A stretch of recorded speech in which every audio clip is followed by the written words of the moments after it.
Magandang araw mga kaibigan. Usaping First Lady Liza Marcos tayo ngayon. Ito mismong ABS-CBN News Channel, sila ang nagbalita na naditine o nakulong si First Lady Liza sa US. Ito, Facebook Reel posted by Mitch W. Hamilton. Ang caption is, ayan na, lumabas na ang balita kay Liza M. Galing mismo sa ANC, ABS-CBN News Channel. Okay, pakinggan natin ha.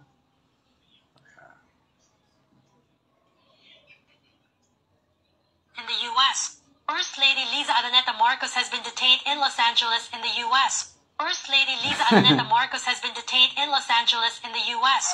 First Lady Liza Araneta Marcos has been detained in Los Angeles in the U.S. First Lady Liza... Although, ang pag-ano nito, pinutol na lang. Kailang, itong balita na ito is inilabas noong March 13, 2025. March 8 ata yung naipabalita na namatay nga si Paulo Tantoco. So, yun na, lumabas na yung mga balibalita na allegedly naditine si First Lady Liza sa LA, hindi sila makalis dahil hinold sila ng mga police authorities. Kaya ito, lumabas March 13, balita mismo ng ANC. Kailang may balita, may post ang ABS-CBN ngayon na pinutol daw. Ano yung naputol, ano yung hindi pinakita, i-discuss ko mamaya. Magbasa lang ako ng comments tungkol dito. Okay. Kenfred Jeniquez, sabi niya, Castro, ano na? Filiogen Balatero, fake news pa rin yan. Hey, tanong natin si Claire Castro, dito na daw sa Pilipinas. Joy Fabro Calexto, unahan na lang kung sino unang makauwi sa Pilipinas. Paul of Surprises Vlog, ano kayang masasabi ni Castro dito? Kasi yung paulit-ulit sinasabi ni Claire Castro na nakauwi na. March 11. Nagkausap nga kami. Mayroong interview ni Ted Filon kay Claire Castro. Yun ang sinasabi. Nakauwi na, Sir Ted. Nagkausap kami. March 11, umuwi na. Ito, March 13 na balita. Arlene Rosasenya. Ayan na. Buti nga, di yan makauwi dito. Sabi, iyakan na, hindi na makauwi ng Pilipinas. Buti pa si Daday Digong pauwi na. Adilo Honrehas. Tumanda na ako at marami na ring mga First Lady na nababalita pero ngayon lang ako nakarinig na First Lady na detained. Nakakaya ang bansang ito na dapat maipagmalaki, hinangaan ang mga Pilipino sa lahat ng larangan ng trabaho at isa ako sa saksi dahil dati rin akong OFW. Emma Crisostomo, if true, why? Why is taking so long for her release? Any update? Ito, yung nabasa ko lang, I'm not sure kung totoo. Yung medical examiner na nag-examine sa bangkay ni late Paulo Tantoco, nag-request ng drug examination and it will take months. 3 months ata bago makuha yung resulta. Kaya, I don't know, bakit? Kung totoo na na-detain siya o nandun siya, bakit hindi siya makauwi kagad?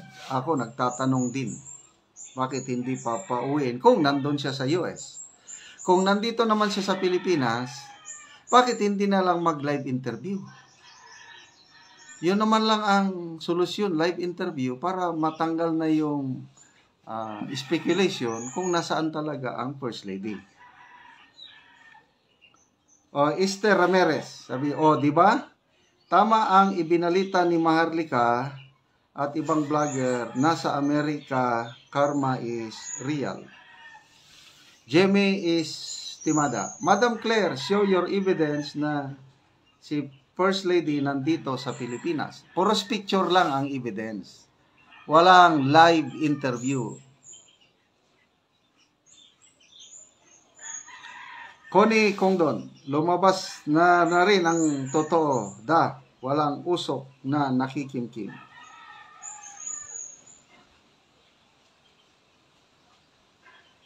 Okay, so punta tayo sa fact check ng fact check ng ABS-CBN. Sabi pinutol lang daw ito, ABS-CBN fact check. Di pa pala ito.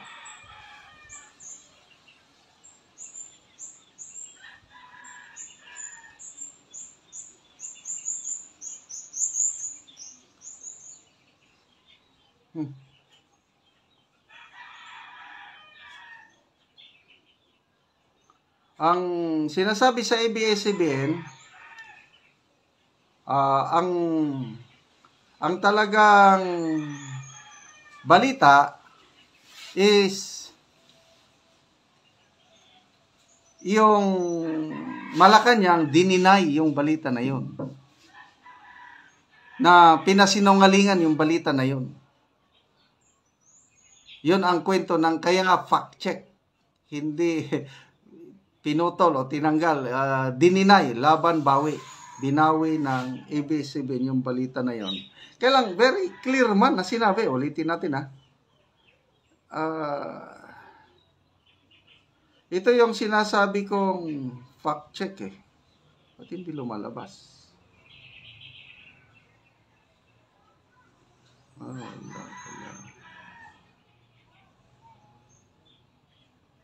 Ulitin natin. Napaka-clear naman na nandun ANC Liza Araneta Marcos has been detained in Los Angeles in the U.S. First Lady Liza Araneta Marcos has been detained in Los Angeles in the U.S.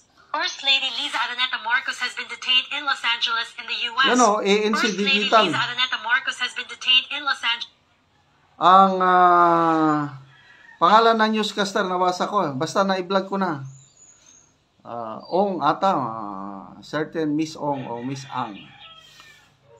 So, sana once and for all, matuldukan na itong issue na ito. Nasaan ba talaga ang First Lady? Hindi ko rin alam. Naguguluhan na rin ako.